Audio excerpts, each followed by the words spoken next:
तिष्ठति सर्वदा, आपदाओं का हरण करने वाला है और लक्ष्मी को देने वाला है चंदन। इसलिए रोज भगवान को भी चंदन लगाओ और आप पुरुष लोग भी चंदन लगाइए।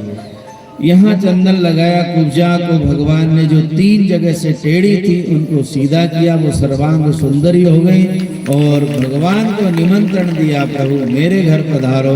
तो कहा मैं कंस से जरा निपट लूं, फिर तुम्हारे यहाँ जरूर आऊंगा।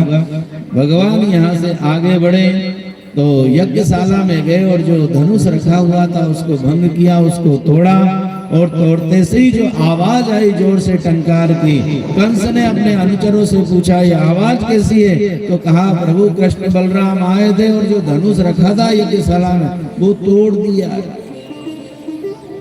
कंस ने कहा वो तो भगवान ने मेरे से कहा था कि जो ये धनुष को तोड़ेगा वो तेरे को छोड़ेगा नहीं। आज टूट गया धनुष, बोले टूट गया। उनने सल कौशल आदि जो उनके पहलवान थे उनको सबको भेजा कि भगवान से युद्ध करो और जब तुम हार जाओगे तो मैं आऊंगा। उधर कुबलिया पीड़ नाम के हाथी को और मदिरा पान करा करके रंगशाला के बाहर खड़ा कर दिया। जैसे ही कृष्ण बलराम आए वो दौड़ करके मारने के लिए आया। भगवान श्री कृष्ण बलराम ने सूंड और पूंछ पकड़ करके उसको आकाश में उछाल दिया। वो गिरा, उसके प्राणान धोए और उसके जो दांत थे उनको लेकर के रंगशाला में प्रवेश किया। यहाँ पर जो कंस के पहलवान थे सल तोसल चाणूर आदि, उनको मुष्टिक चाणूर आदि उनको भगवान ने उनसे युद्ध किया। कुछ तो भाग गए, कुछ मारे गए और जो भाग रहे थे उनसे कंस ने कहा अरे तुमको मैंने इतना माखन और इतना मेवा मिष्ठान खिलाया, इतना तैयार किया, आज के लिए तो किया ही था, कहाँ भाग रहे हो? तो उनने कहा महाराज जीवित रहे तो और दूध माखन खा लेंगे, मेवा मिष्ठान खा लेंगे। क्यों कि वो जो कृष्ण है वो घसीटता है और जो बलराम है वो हल से खींच के लाता और मूसल से मारता है। जीवित रहे तो और खा पी लेंगे। कुछ भागे, कुछ मारे गए। इतने में ही कंस उतरा और भगवान से युद्ध करने लगा। भगवान ने थोड़े समय उसके साथ लीला की, युद्ध किया। आखिर में और कंस को भगवान ने नीचे पटक करके उसकी छाती के ऊपर एक मुष्टिक का प्रहार किया, उसके प्राणांत हुए और सबने उसी समय भगवान के नाम का जय जयकार किया। बोलिए कृष्ण कन्हैया लाल की।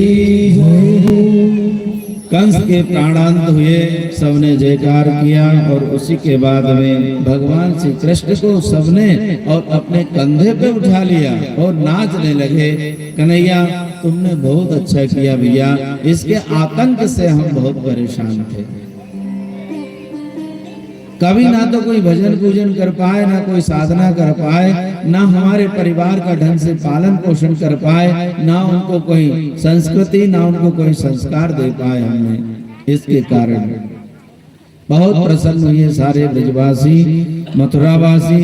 उसी के बाद में माता पिता को कारागृह से, नाना को कारागृह से मुक्त किया और भगवान ने जब मुक्त किया, आज देवकी मैया ने 11 वर्ष और 56 दिन बाद कृष्ण और बलराम को देखा। जैसे ही कृष्ण को देखा देवकी मैया ने दौड़ करके आई और अपने अंग से लगा लिया। बहुत रोई आज अपने स्तनों से दूध निकला और उससे भगवान का मन अभिषेक कर दिया। क्यों कि उस समय जब वसुदेव जी भगवान को ले जाने लगे ना, तो देवकी मैया ने कहा था कि मैं दूध पिला दूं, तो वसुदेव जी ने मना कर दिया था दूध मत पिलाना। अगर आज तुमने दूध पिला दिया कल फिर याद आएगी तुमको, तो फिर क्या करोगे? दूध भी नहीं पिला पाई थी देवकी मैया, आज बहुत रोई है मां। कृष्ण बलराम दोनों मिले माता पिता से, नाना जी से मिले। अब नंद बाबा ने कहा कन्हैया चल भैया वापस चले अपन।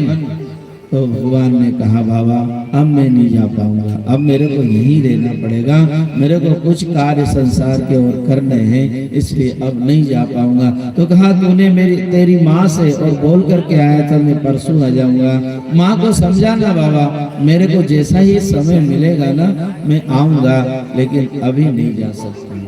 ग्वाल वालों ने भी कहा कन्हैया ये बात ठीक नहीं है भैया, तेरे को